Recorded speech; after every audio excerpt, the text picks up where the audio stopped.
This is Ben Davison. Subscribe to Stephen Icon.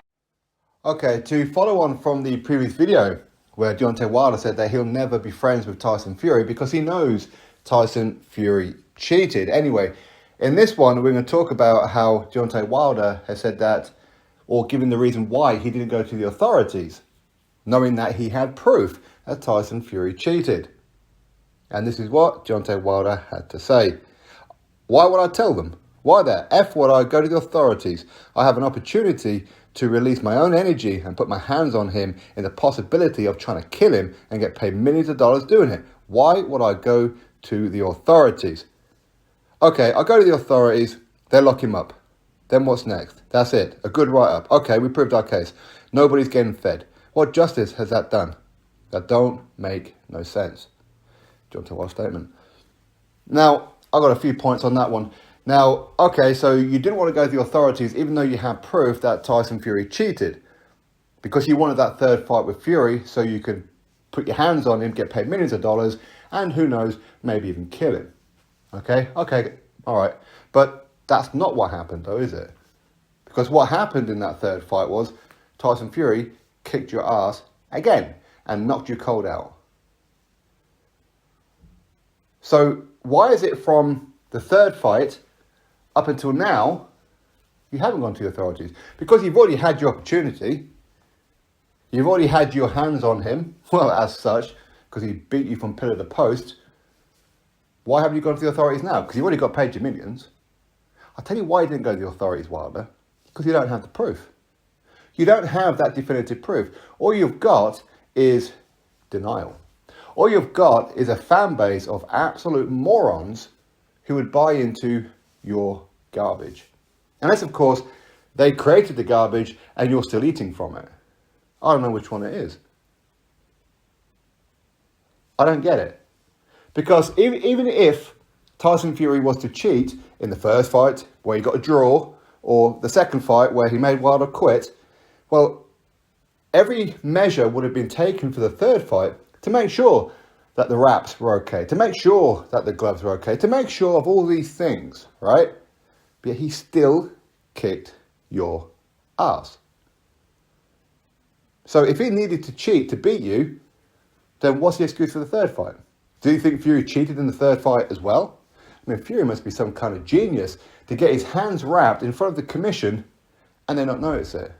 To tamper with the gloves and the commission didn't notice it. Not only did the commission not notice it, but Deontay Wilder's own team didn't notice it. Obviously, they are overseeing the hand wraps, the gloves, all that kind of stuff.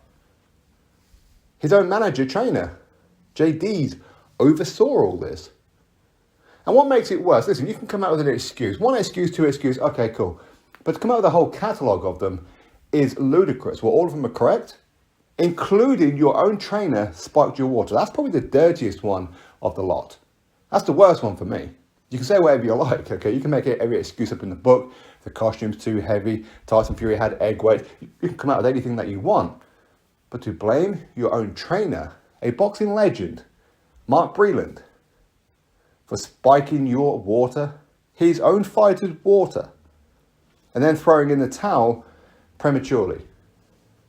The referee was drunk, and all these kind of other excuses. Come on, Wilder. Come on.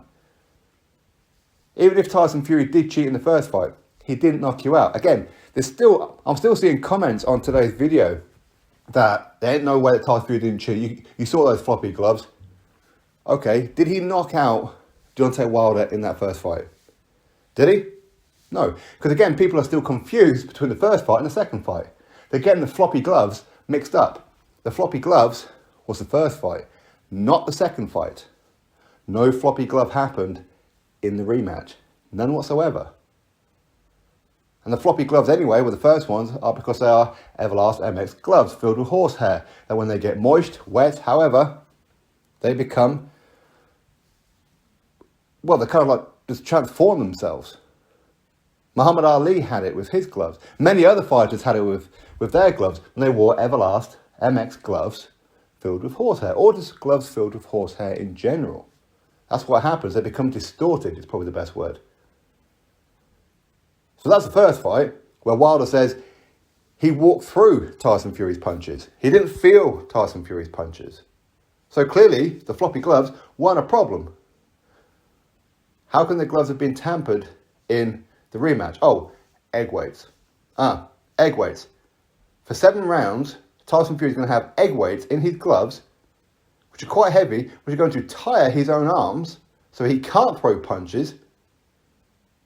He had egg weights in his gloves, even though, as I said before, they were checked, the wraps were checked, the gloves were checked, the gloves being put on, all that kind of stuff.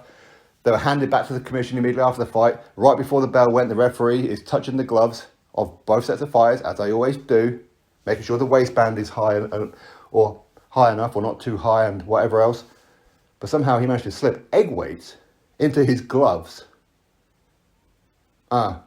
Maybe, Wilder, you are what we've always said. You're a one-trick pony. You can't take a punch. You've never been able to take a punch. You're on Bambi legs against Eric Molina, of all people. Come on now. You got dropped by Harold Sconiers, a journeyman. You got dropped by a former sumo wrestler in Dustin Nichols. I don't know if he really was a sumo wrestler, but it looks like he was. You've never been able to take a punch, Wilder. Difference is, the level of opposition that you were fighting, right the way up until Fury, were all garbage. And that includes Luis Ortiz. They were all garbage. There's a huge jump from fighting garbage to fighting a Fury. Fury is far and beyond. You didn't build yourself properly. You didn't. And now you're going to be fighting Robert Helenius, which in my opinion is no different to fighting a Dominic Brazil or a Gerald Washington, whatever. Again, Gerald Washington knocked out Robert Helenius. Juan Duapa knocked out Robert Helenius. 2 guys who you knocked out. Anyway, that said, in no way Tyson Fury cheated. He just didn't. So, if he did cheat and you've got proof, why have you still not gone to the authorities even after the 3rd fight, after you had the opportunity and after you got paid? I'll tell you why you didn't do it, because you're a liar. That's why. And maybe with all the talk between Anthony Joshua and Tyson Fury, maybe Wilder's feeling a little bit left out because people aren't really talking about him and his shit fight against Robert Helenius. Maybe that's why. So he's trying to get himself back in the mix. So maybe Tyson Fury goes, you know what, let's have a 4th fight. Let's have a 5th fight. Let's have a 6th fight. Let's go round and round the merry-go-round. Because we all know that Wilder and Fury even publicly said it, that them two are going to keep on fighting each other and freeze Anthony Joshua out. That's what they said. Anyway, hopefully the Fury-Joshua fight does happen. But Wilder, just stop it now, okay? You're a grown man. Grow up. If you've got something, go to the authorities. You had your chance for revenge and to kill him and whatever else. What now? You've got no reason to not go to the authorities. Get those results overturned. But you can't, because no proof. Drop your thoughts below, click thumbs up, subscribe. Catch you next video.